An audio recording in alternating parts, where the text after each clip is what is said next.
Hey everyone, how's it going? So about a year ago, I had the plan to go through Pokemon Crystal with each type of Pokemon, kind of, under level 50. I thought it'd be really fun, but I guess I kind of forgot about it, and I forgot this video existed for a while. But after completing the Bug Challenge, evidently, I completed a Fire Challenge. Now, this is a bit of a lost J-Rose episode. I never really intended to release this one, but I was going through old streams and found it. If you guys want to see more of these lost J-Rose episodes, let me know. I'm so critical of my own stuff, and I'm always worried it's not going to measure up. But this is a bit of an interesting challenge, if for no other reason than to showcase some Pokemon you typically wouldn't use in a Pokemon Crystal run. I mean, one of the most interesting things about Fire-type that jumps out to me and why a Nuzlocke with just Fire-type would be totally brutal is because in Pokemon Crystal, there really aren't that many Fire-types to choose from, as you're going to see. And the Fire-types we have, while good, there's not a lot of type variation, so they're not just going to have similar weaknesses, but they're also going to have similar strengths, meaning they're all kind of redundant to each other. So I have to try my absolute best to give each fire Pokemon kind of its own individual role, even if they don't really have anything that special about them. It's probably easier to show you what I mean than to tell you, so let's dive right into this run.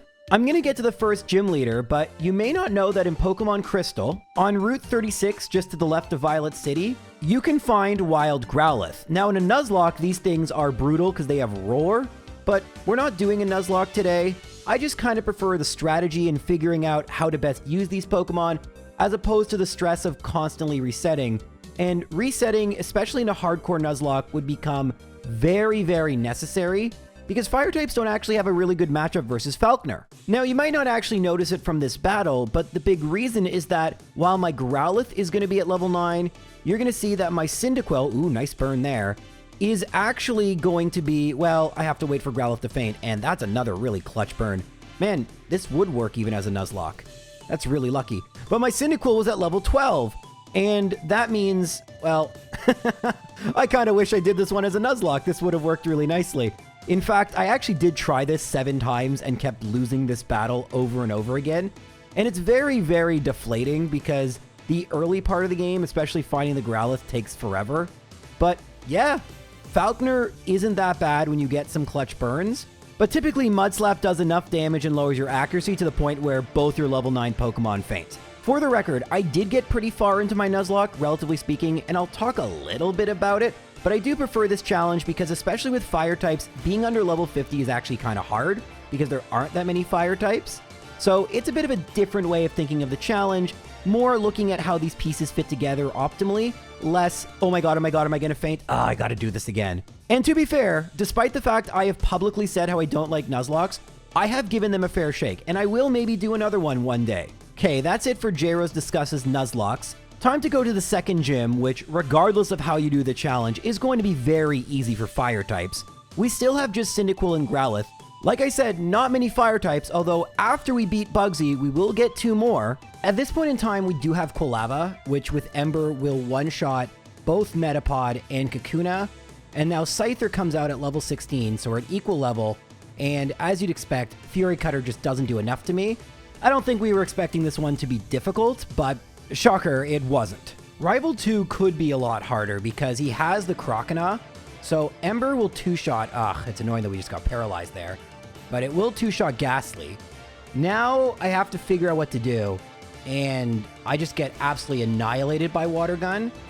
I do have Bite on Growlithe, but that does nothing. So as I just said, this is going to be a lot harder than Bugsy. Since my last save was before Bugsy, I actually used Growlithe to beat it this time. Thus, it's at level 15, and its Bite one-shots Ghastly. Water Gun does over half. I go for Bite, it's a speed tie. And now I just need Quilava now at level 15. I'm going to go for Leer and Swift, and that is enough to actually knock out Croconaw. I have over half HP after I level up, and although Zubat tries its best to confuse me, we are able to beat Rival 2. I'm lucky that I actually didn't save after Bugsy, so we could level up the Growlithe. That definitely really helped. But as I said right at the beginning, both of them being mono fire type doesn't really provide any useful swap in or resistance to something like water. But now it's time for the most tedious part of this run, the part where I need to get Magby.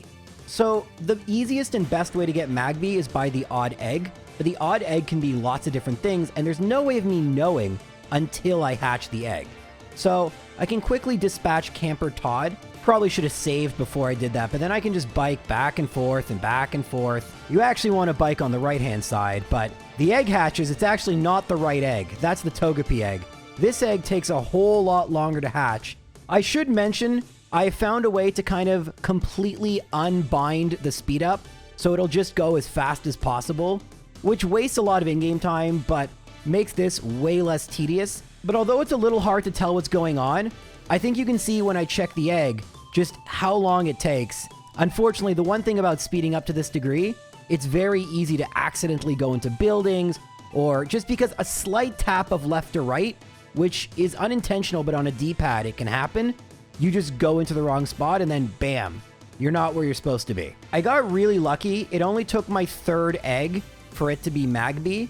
12% overall for Magby and a 2% overall for a shiny Magby. If we got that, it would be a much better Magby. The DVs of a shiny Pokemon are much better than the zeros across the board for the non-shiny. But Magby/Magmar are still very decent Pokemon to use, so I'm happy to have them. I battled every trainer I could before battling Whitney. Quilava's leveled up a little bit. It's at level 18. I'm going to use it versus Clefairy, but the real concern I have is Miltank with Rollout. I mean, it's just going to destroy my whole team. I do have Smokescreen to try and mitigate, because it can miss already. Now, my so-called strategy was to try and use Dig to avoid rollout stacking. It did not work. And so now all I have is Magby. Magby gets some useful punching moves like Dizzy Punch, and there is a chance I could paralyze, but 1 stomp, 2 stomp, and that is it. Not the best first attempt at Whitney. And can you imagine blacking out there? That would just be terrible, because the battle, if things go right, can go much better. I mean, Clefairy uses Metronome, so what it does is completely random, and we only get 3 damage against us in this battle, which is great. Smokescreen is such a lucky strategy, and I go for 2 of them, and then I just start going for Ember, hoping for a burn. It is only 10%, but if we get the burn, that really makes things easier. Now I just have to KO Miltank before it hits me too much, but it does have Milk Drink. Of course, if I get the burn, it's over.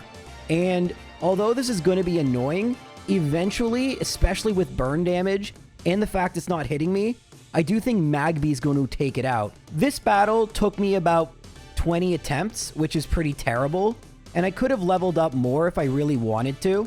I think it goes without saying just how brutal this battle would be as a Nuzlocke. And if you're wondering how I managed to get past that on 1 attempt, well, there is something else I could have theoretically done. You see, in Pokemon Crystal version, there is a trainer that will call you and give you a Firestone, which would evolve Growlithe into Arcanine. This is actually kind of bad because Growlithe learns Flamethrower around level 50, and that's a really good move. But if we absolutely need to beat Whitney and we need it to be safe, all you have to do is talk to your mother and say that it's time to change Daylight Savings Time. And if you only have 1 person in your contacts, in this case Alan, eventually he'll give you the Firestone. Then when you battle Whitney, you have an Arcanine, which is much, much, much better than a Growlithe. That doesn't make the battle free or anything. I mean, Arcanine can outspeed, and we can use Dig the same way as before. We have to be kind of really careful. And we also need some good luck. I still really just have to rely on Mud Slap, but anything can go wrong, and I was actually ready to reset, but we get the victory on 1 HP.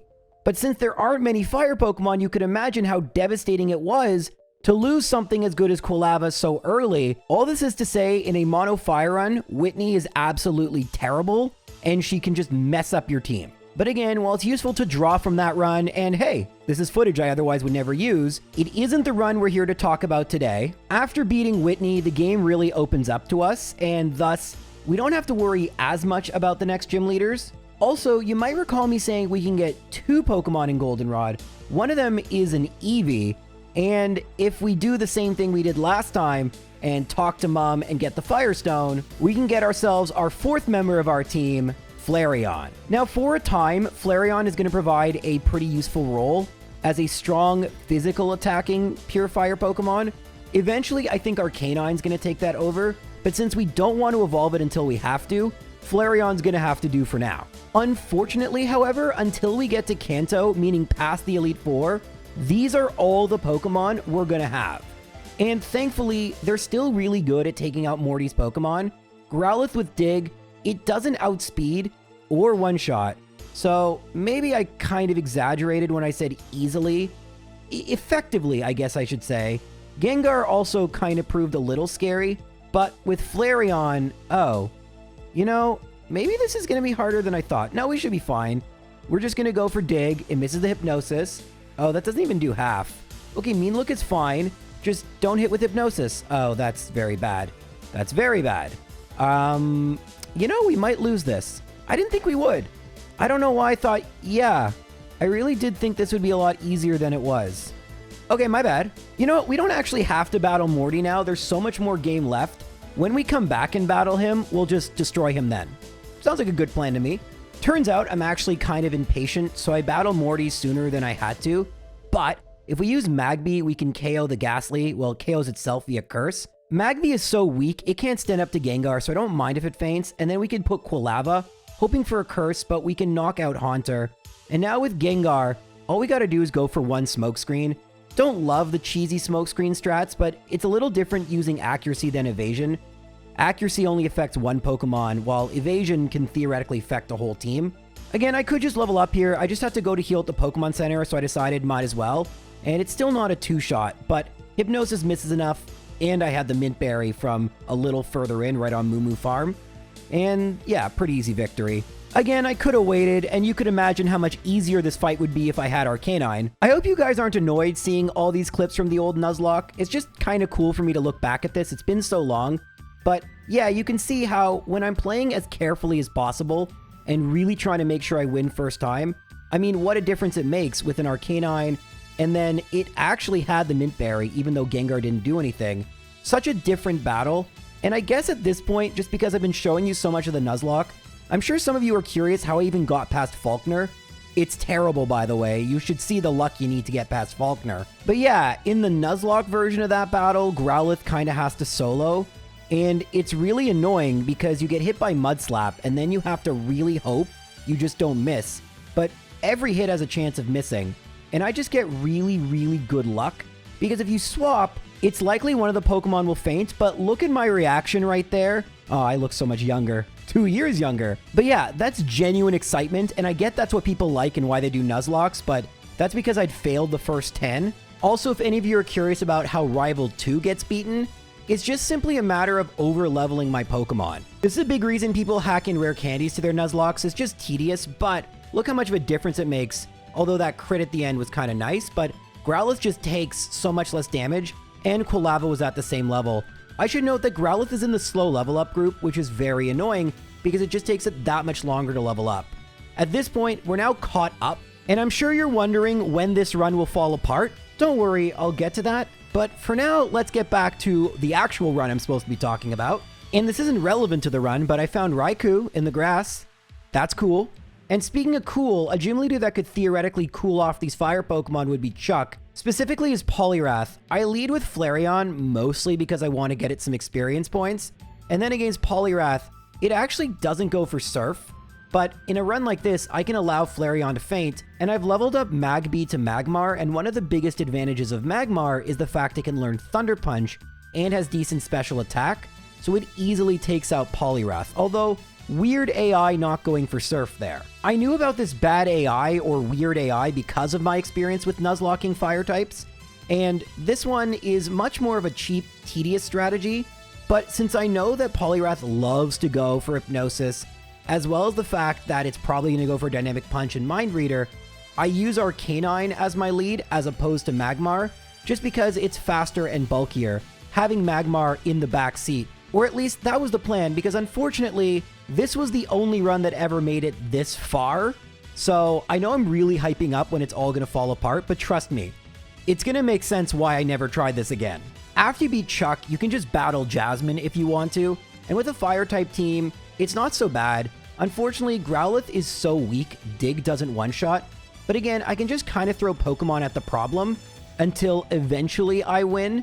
Magmar is one of the best Pokemon to throw at the problem since it is my highest level Pokemon, and it has the best special attack, despite the fact it has 0 DVs and everything. In the Nuzlocke, however, we have to actually do a bit of different routing. You see, in a hardcore Nuzlocke, you can't exceed the next gym leader's highest level Pokemon, And since Price's highest level Pokemon is 31, I have to battle him first. And this is where you can see how good Magmar is. This is actually an identical Magmar virtually to the one I'm using. And you can see Thunder Punch does pretty good. The one nice thing about Price is even though he has water Pokemon, they don't really use water moves. And Piloswine doesn't have ground moves. Otherwise, this gym battle would be an absolute nightmare. But thankfully, it's a relatively safe one. And you see, now that I've beaten Price and his level 31 Piloswine, I can level up to level 35 to make Jasmine more consistent because we can't have anything fainting in this run. That said, my patience isn't all that much better in a Nuzlocke, so even though I could go up to level 35, I decide not to. However, with Arcanine and Dig versus Growlithe and Dig, Magnemite's a one-shot. I do a really smart thing here where I manipulate Steelix's HP by using Bite, and then I go for Dig on Magnemite. So some cool strats here you don't get to see me use. All of this is kind of to hammer the point home that these sections are really easy if you grind enough. But I'm going to be hit with a reality check in this Nuzlocke run really soon. I guess I should first talk about how I beat Price in my real run. Not that it's going to be all that interesting. I mean, it's the same battle, just with much lower stakes and lower leveled Pokemon. But it still basically uses Magmar to do as much as it can, which just like last time turns out to be everything. So now both runs have made it to the Team Rocket section, which we don't really have to say much about. We can skip ahead to Claire. So what's Claire going to be like with her dragon Pokemon? I'm going to use Flareon in my regular run, and you can see Dragonair number 1 is Surf, but Flareon makes quick work of that, not bad. Then comes out Kingdra. And Kingdra also has Surf and is very, very fast. I still only have 4 Pokemon. Magmar can use Sunny Day, but it's going to faint before it can do anything else. At this point, I know I need an Arcanine, even though I wanted Flamethrower, but as you're going to see, I need it.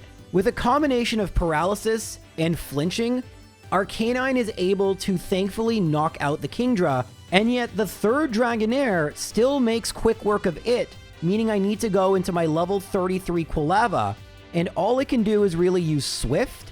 I'd kind of prefer to win here with the luck I got versus Kingdra, and with a high roll on Swift, that's exactly what happens. And you can see how happy I am.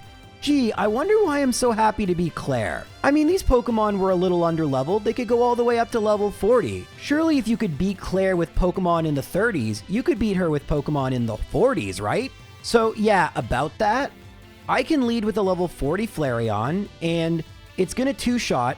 I had the Silscarf, not the Paralysis Cure Berry, but now out comes Kingdra, and I don't want to lose anything, but I only have 3 Pokemon, remember? So I go into Magmar, and of course Kingdra crits. So there's no more Magmar for the rest of this run, and no Sunny Day, and very quickly, even though I've spent 3 hours and 18 minutes with speed up, with not speed up, it would have taken about 12 hours to achieve this. I just got absolutely swept by Claire. And as you saw, it's possible things could have gone totally differently. Perhaps we don't lose Quilava, perhaps we get some better luck. But I'm going to be perfectly honest with you, and this is legit the truth. After I lost this run, I really just didn't feel like doing another Nuzlocke ever again. I'd probably dedicated 20 hours of real time to getting a fire run this far. To lose it was really infuriating, which is why I thought it would be more fun and less stressful to do what we're doing now, learning what it's like for a fire-type team to get through the game, while actually being able to play the entire game and not just the beginning gym over and over and over again. But it's at this point that I no longer had that Nuzlocke run to reference, because I never made it to the Elite Four. And speaking of 4, I have to figure out how to utilize these 4 Pokemon, Typhlosion, Magmar, Arcanine, and Flareon, to make it through the Elite Four, and I should be able to do this without saving. I mean, fire Pokemon shouldn't be so bad that I would need to save, even if I want to, like a Nuzlocke, not overlevel my Pokemon.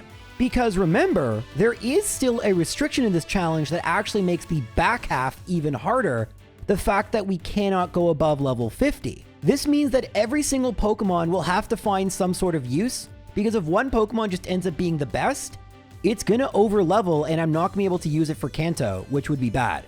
Although there's a bit of a caveat there, we'll talk about that a little later. Anywho, let's go and battle Will. Will's the Psychic type trainer, and Flareon has Shadow Ball. Unfortunately, it's not a fast Pokemon, but it is a strong Pokemon. Strong enough to one-shot Xatu, strong enough to two-shot Slowbro. Remember, in Gen 2, this is still a physical attack. We do get confused by Xatu number 2, but we don't hit ourselves and knock it out. Now, Exeggutor in a perfect world, we would use Flamethrower, but we don't have that. So I swap into Magmar, and unfortunately, Fire Punch just isn't enough. Arcanine is going to knock it out with Headbutt, and then Jinx has really bad defense, so I go for Headbutt a couple times and we win. You may notice that I have a 5th Pokemon. You can catch a Ponyta just before the Elite Four, but Ponyta and Rapidash aren't all that useful. It's really just on my team if I need something to swap into, maybe like for Hyper Beam or something, but I'm not really anticipating using it at all. I might eat those words, but that's the thought process here. Alright, so let's go on to Koga. I think that Sunny Day and Fire Punch is the right play here. It's enough to one-shot Ariados, and thankfully it hit. I'm not surprised it one-shots Forretress. And now we have Muck. I don't think it'll one-shot. It won't even two-shot. Acid Armor is irrelevant. Toxic misses. And Thunder Punch, just to conserve power points, knocks it out. Then we get another miss with Toxic. We get a Clutch Paralysis. I go for Sunny Day for Venomoth. And then I go for Fire Punch, which is enough to knock it out. Sunny Day Fire Punch, just too strong. And Magmar obliterates Koga's team with Fire Punch. Now that we've hit level 41, we can kiss that move goodbye, and we get an extra 20 base power and have Flamethrower. Pretty good stuff. Now, I know in Red and Blue you're used to me making fun of Bruno, but he's not nearly as much of a joke in Gold, Silver, Crystal, and certainly against a fire team, he's not going to be a joke, even though he has fewer rock Pokemon than Gen 1. Hitmontop's a weird Pokemon. I'm going to go for Headbutt. It's going to want to go for Dig. And, well, eventually... Okay, there. It goes for Dig. So I can use my Dig to avoid its Dig. It goes for Protect, but that's fine. I knock it out. Now, against Onix, I go for Flame Wheel. Bite maybe doing more damage. I think about it. I just go for Flame Wheel. It goes for Earthquake. That's alright. Now I got to decide who I want to go into next. There's no real great option. Typhlosion does have Thunder Punch as well. I just go for Fire Punch, hoping it'll knock it out. Sandstorm does more damage in this generation, which is annoying. Typhlosion, though, does take care of the Onix. So now Machamp comes out. It does have Rock Slide, and there it goes. This is a big reason I'm worried about Bruno. So Flareon, I'm hoping will do a lot. Shadow Ball is my strongest move. Rock Slide does miss, but he heals. I went for Quick Attack in vain. That was probably a dumb idea. Now I'm going to try for a flinch with Headbutt, and I don't get it the first time. It goes for Foresight. But I do get it the second time, and we're probably going to win at this point. Hitmonlee is good, but not good enough to beat a Flareon, I think. I'm going to go for Shadow Ball for extra damage. It does quite a lot. High Jump Kick is enough to knock me out, but Magmar should outspeed, and Flamethrower knocks it out. Oh yeah, we still have Hitmonchan. Well, that's okay. 2 Flamethrowers, even with its buffed special defense, is enough.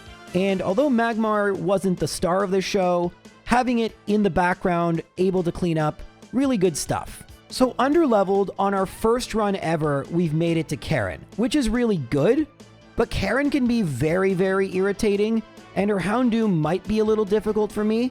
I'm kind of seeing how I can go about beating all her Pokemon, but it may end up being a little bit tricky. The most annoying Pokemon in retro Pokemon history is this Umbreon. Well, at least if you don't count Pokemon Stadium sets. I go for Sunny Day. It goes for Feint Attack, which is really good. Flamethrower does about half. It goes for Mean Look? Okay. There goes Confuse Ray, and that's annoying because I can't swap now. I would really like this not to faint, and I do knock out the Umbreon. Now out comes Gengar. I go for Sunny Day again because getting it up is good. Magmar faints, so it won't be able to finish this off. I go for Fire Punch on Typhlosion. It is enough. Then Murkrow, I'm going to keep going for Fire Punch, and it almost one-shots. The Sun is strong. And now Houndoom comes out. Sun faints. I got to go for Thunder Punch. And Crunch doesn't actually knock me out, which is good. I don't swap, and good news, it went for Pursuit. Now I can go for Dig, but unfortunately my Arcanine is just really underleveled. Being part of the slow level up group's a huge part. And then unfortunately Arcanine will heal, and Headbutt does a lot of damage. But unfortunately we get a super unlucky crit against us, and I do think if things would have broke the right way, we would have actually beaten Karen and made it to Lance. But at my current levels, I have no doubt Lance would have been pretty difficult, so we're very likely going to have to level up quite a bit. even though the first 3 Elite Four members are not a problem. But as you saw, it's not like I was that far away from beating Karen. It's more Lance I'm concerned about, so it's not going to surprise you to learn that even though Karen is trolly and annoying, it didn't actually take me that many more attempts to beat her. I mean, this Umbreon is annoying as anything, and it does almost knock out Typhlosion, but on 2 HP I'm able to knock it out. Then Gengar, I go for Earthquake. That's a good move Typhlosion can learn, even though it's not necessarily a physical attacker. Arcanine is still underleveled, which is bad, but it just takes so long to level that thing up. We knock out the Gengar with Flareon, and Murkrow is pretty weak, so a couple headbutts will knock it out. Unfortunately, I'm already paralyzed, so it does take an extra turn, and then Houndoom doesn't let me get the quick attack, or should I say the paralysis doesn't. Arcanine, if I had leveled up more, this would be such a joke, but unfortunately, what I have to do instead is rely on our Magmar going for Dizzy Punch, getting it confused, it hitting itself in confusion, and then with Vileplume, I just have to go for Flamethrower. So there is a way to make this more consistent, but I'm happy we've made it to Lance. I just got to heal everything up because I really want to see how this battle goes. So Lance leads with Gyarados, and Gyarados always goes for Rain Dance. It's going to take 2 Thunder Punches to knock it out, but that's okay because we have the turns. But this is the Pokemon I'm worried about, Aerodactyl. It knows Rock Slide, which it shouldn't really know, but it does, because Lance is a cheater. Now, Typhlosion is pretty fast. It's not an Aerodactyl, though. It does, however, paralyze it and knock it out, which is good luck, but it's not as if the Dragonite are going to be easy, because as you would expect, Fire-type Pokemon can't learn Ice Punch. I mean, it's nice they can learn Thunder Punch, and that Shadow Ball with a crit did pretty good. I mean, at least we're gaining experience points. Smog is useless. Man, Evolutions have such weird movesets in the early generations. Our level 37 Arcanine does way better than you'd think and actually takes out a Dragonite, but all that means is that Charizard is going to take out it and the level 32 Ponyta. And, I mean, I don't know exactly what I was expecting, but you'll notice something important. I didn't reset, I saved. Meaning all those experience points we got, I get to keep them. And this is a little bit more of an engaging way to gain experience points and get attempts. Even if there's a trainer that you're consistently losing to, at least I'm getting attempts, learning more, and gaining experience points instead of running around in Victory Road. So you'll notice in my second battle versus Lance, I'm at a higher level, but I'm still not close to being at level 50. I'm almost one-shotting with Thunder Punch, not that it really matters. What would matter more is tanking a Rock Slide, but that's not going to happen. It would also matter if we could outspeed. Rock Slide missing is pretty good, because I know Typhlosion can tank a Rock Slide. Now, remember how I said this Ponyta might tank a Hyper Beam? Well, there it goes. Yay, Ponyta, you did your job. I taught Typhlosion Rollout thinking that might be a useful strategy, and it does knock out the first Dragonite, and then the second Dragonite, and then Charizard comes out. It knocks out Charizard. Oh my god, am I just going to win here? Unfortunately, my counting was bad. That was the 5th turn of Rollout, but if it was the 4th, we would win. Instead, it goes for Outrage, and if we can tank it, maybe it can knock itself out. I'm going to go for Flareon. I'm going to go for Shadow Ball. Okay, this is good. Okay, this is really good. We might win here. Full Restore. That's a problem. And it's going to go for Outrage again.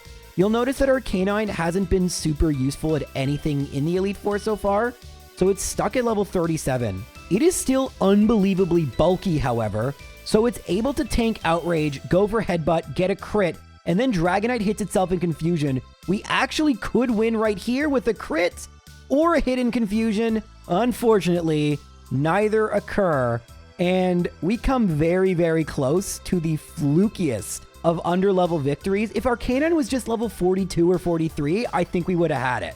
That said, however, there is still some luck needed. The strategy has changed. Typhlosion's level 48. I go for Defense Curl because it has to go for Rain Dance, and Thunder Punch does one-shot. Now, the idea is that Rock Slide won't do as much, so I can start going for Rollout, but it can crit. So things can still go wrong. However, you'll notice in this next battle, Typhlosion's only level 47 because I just used Pokemon differently, and I was worried it wouldn't one-shot, but it does. So now it's at level 48, and we're going to go for Rollout. We outspeed, and we get the best possible luck. Rock Slide missing. Third Rollout versus Dragonite number 1. 4th versus Dragonite number 2, and then Charizard, assuming we don't miss, and there's a lot of luck here, each hit has a 10% chance to miss. That's a 5 turn. And now I'm going to go for Rollout. We do get the miss. Safeguard is fine. Outrage, Rollout, Outrage, and that is the Elite Four. In the end, we didn't need more than one Pokemon. If I ever did want to go back and do a Nuzlocke, I now know a consistent strategy for beating the Elite Four. Well, semi-consistent. But yeah, can we take a step back and acknowledge I'm using a physical attacking Typhlosion with Defense Curl and Rollout? Like, I kind of just played it off as like, of course we did that. But like, no, that's insane. But that's exactly what I'm talking about in these monotype runs. You have to figure out a way to make each Pokemon useful. Typhlosion's speed and its access to those moves set it apart from Magmar, set it apart from Arcanine, and in the end, shockingly, since it also got Thunder Punch, it could lead against Gyarados with its weird AI and sweep Lance's entire team. If I had known this 2 years ago, I may have tried again, but I'm going to be honest with you, it is kind of nice after all these years to see that fire Pokemon might not be as bad at Pokemon Crystal as I first thought they were.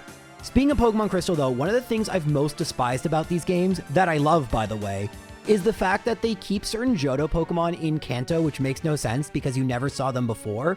But one of those Pokemon is Slugma.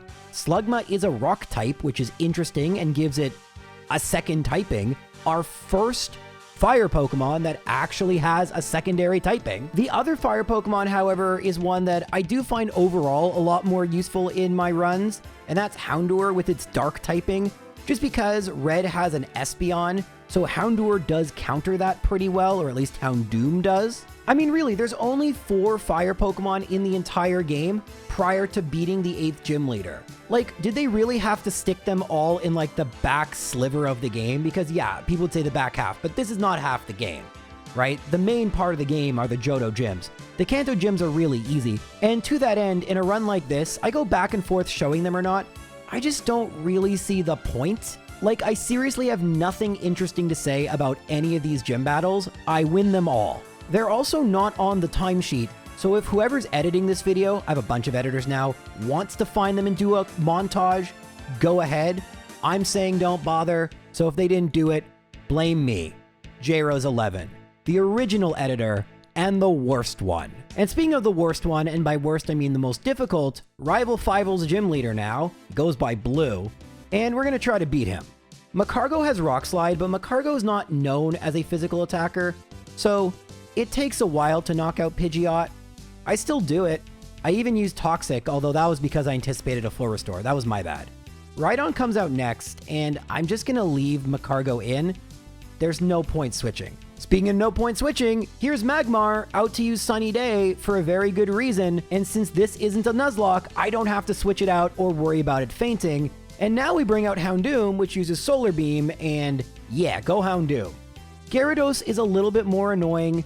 I can go for Solar Beam, but that does next to nothing. I somehow tank that, which is pretty cool. And then I get Spadef Drop, which is really cool. What I was going to do was go into Typhlosion, still really good against Gyarados. And although I don't think this is going to one-shot, oh, it does. Wow, Typhlosion's really good. But super bad news here. It's at level 50. We're still allowed to use Typhlosion, but it cannot exceed level 50, so we're basically in the red zone here. Thankfully, Alakazam makes quick work. What a weird incentive I have. Flareon comes out, goes for quick attack, knocks out the Alakazam, and now Arcanine, Blue's Arcanine, is out. Extreme Speed does so much. We get a Spadef drop, but that's not helping us. And Extreme Speed has more priority than quick attack, so good luck for me. Arcanine v Arcanine, full restore, ooh, that's not a good sign. Dig's doing some decent, alright, Roar is fine. I go for Dragon Breath and even get a crit, and I do have Leftovers on, which combos well with Dig. And on my first try, I make it to Executor. I thought I won for a second. And you know what? I'm going to, because I get a crit, Solar Beam wouldn't knock me out, and now I win. Losing count, something happens a lot on this channel, but regardless, a win is a win. But the news isn't all good. Typhlosion was so good versus Lance with Defense Curl Rollout. It would be nice to be able to use that against Red in some way, but then we would definitely hit level 51. We're gonna need to find some way to use Typhlosion not as much as we think, or very little. And that might be really difficult considering Red's Pokemon are going to be 20 plus levels higher. Part of what I love about this challenge, the fact that we're under-leveled after all the challenges where I'm over-leveled, it feels good, but it's going to feel better when I find a way to use these fire Pokemon in order to defeat Red's team. And if you do want to see how other types of Pokemon would compare to fire type, let me know in the comments. I know I'm kind of begging for interaction here, but seriously, I do like knowing what you guys like. I understand that views sometimes can be influenced by other factors, so seeing a bunch of people really talk about certain series, I mean, it's a pretty good indicator you guys like it. And speaking of liking things, I've really liked using Typhlosion in this run, and it's going to lead off versus Pikachu. It is so fast, it doesn't outspeed. And it wouldn't have one-shot anyway. Well, that sucks. Okay, I don't really know what to do here. That's not going to work, now is it? Okay.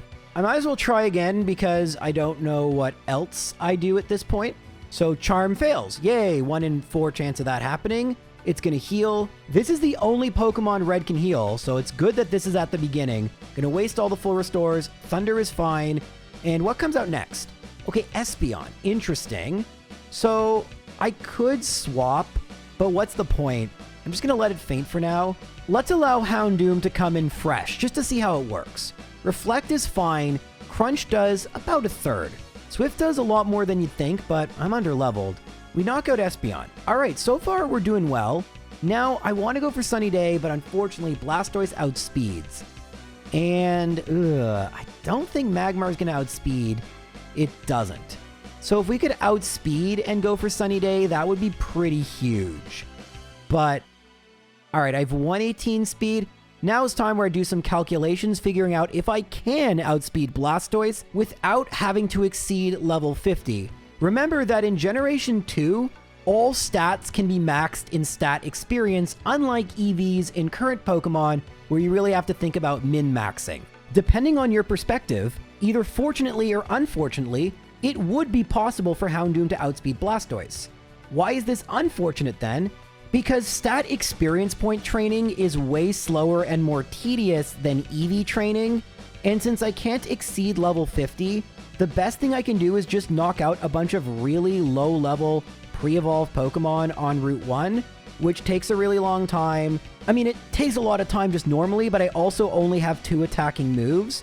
So, yeah, I could be here for like an hour or more, and you can see I'm speeding up the game as far as it'll go, because I hate doing this. Good news though, I miscalculated. Actually didn't take me as long as I thought it would. And I also have a new idea for something that might work. I'm going to lead with Magmar, and I'm going to go for Sunny Day. Thunder misses, which is good, and Sunny Day actually takes Thunder's accuracy down to 50%. Then I'm just going to go for Flamethrower and try to knock out Pikachu.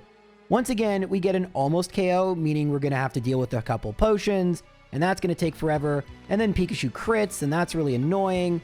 So I decide just to go into Houndoom to get it out because I think Blastoise is going to come out next.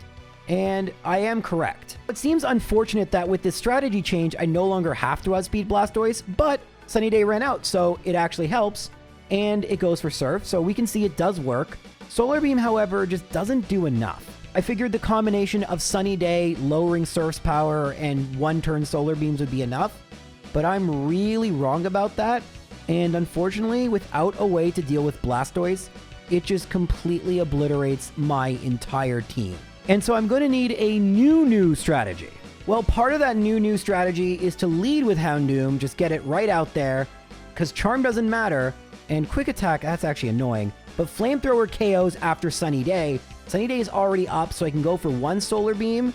Surf, oh, well, that's not what I thought would happen there. I'm going to go Sunny Day. I think Quick Attack means it's always... Oh, okay. That's unfortunate. That's very unfortunate. And I have a Miracle Seed to do more damage, so no leftovers. And it's an unfavorable range to KO Pikachu. Great. But is this an unfavorable range? Okay. Okay, it's favorable-ish. But the sun ran out at the worst possible time because of the potions. So I need this to knock out Pikachu on turn 1. No damage. And no full restores. I mean, this is looking really annoying. And yeah, it's looking really unfavorable to get all that happening. And now I'm in the same situation I don't want to be in. Ugh.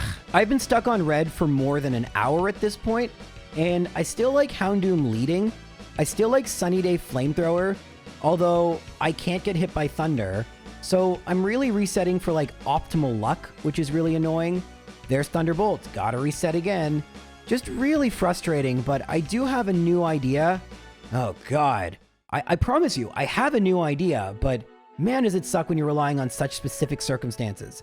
Okay, there's the miss from Thunder, and there's the KO. Okay, this is perfect. I didn't even need that to happen. Solar Beam 1, Rain Dance, Sunny Day, Surf, great. And now Solar Beam 2, Surf, it can't heal here. And now I just need something to outspeed. Typhlosion will do. Thunder Punch. Okay, this is good. Espeon is now out. I'm just going to let it faint. I'm going to go for Earthquake. It's okay. Now, you would think it's a problem that Houndoom is fainted because it's the most natural Espeon counter, but Psychic doesn't one-shot Flareon, and Shadow Ball does enough that after a... Okay, well, I thought that would knock it out, but it doesn't. However, at level 50, Arcanine gets Extreme Speed, so I can mop up. Now, Snorlax has a really bad matchup against Magcargo, and so my hope... Oh, well, it doesn't if it crits. My hope, though, was to stall it and manipulate its power points so it never goes for rest. We've done it before, but without Magcargo, even with a digging Arcanine, probably not going to happen. I mean, we're doing well, and there's a Dynamic Punch. I mean, you know I love to throw that move in there as a wish and a hope. Listen, that's a new PB, but this is kind of parts of a plan, not a plan that's going to necessarily work. So what will work? Well, I do like leading with Houndoom. Unfortunately, I can't get hit by Thunder, so I have to do a lot of resetting. Still, Charm is fine, and we would like Flamethrower to knock it out. And with Charcoal equipped, it's almost guaranteed. Unfortunately, it does mean Solar Beam does less, but if it crits, good news. Now we can actually use Houndoom to knock out Blastoise. So this is actually an incredibly lucky run. Espeon is going to knock me out with Swift, but that means we have Typhlosion for later. We did not have it before. Flareon versus Espeon, Psychic, Shadow Ball, and now I'm going to go Quick Attack. I need Arcanine to knock this out with Extreme Speed. Is it going to? Yes. Excellent. Now comes out Snorlax, and we got to swap into Magcargo. Amnesia is fine, and so here's what works a bit better. The combination of Protect, Curse to raise my defense, and Toxic to lower its HP. Now, here's the wrinkle. I actually don't care anymore if it goes for Rest, because if it goes for Rest, it means I have more turns to set up Curse. And the more turns to set up Curse, the more likely that my attack gets high enough where Magcargo can... Ah, God, a crit. That my attack can actually do some significant damage. Now, eventually, my leftovers recovery will start being more than what Snorlax will deal to me, but that isn't yet. Protect is helping. You can see I'm starting to gain HP slowly but surely. Getting paralyzed would really suck. The fact I haven't been is actually absurdly lucky. I do want to see how much Rock Slide would do at this point, and it almost knocks out Snorlax. It probably will go for Rest at this point. That's fine. Annoying, but fine. I can go for the final Curse, which is pretty good. And so now I just... Oh no, another crit and a flinch! God, this is so irritating. But we're doing well so far. The one thing I'm worried about is I don't know what's coming out next. A special attack is probably still going to knock me out. If I just had a lot more HP, we would be in such a good position. We knock out Snorlax, so this is a new PB. Charizard comes out. I'm going to go for... see, I don't think we would have tanked that. Typhlosion does have the rollout strat.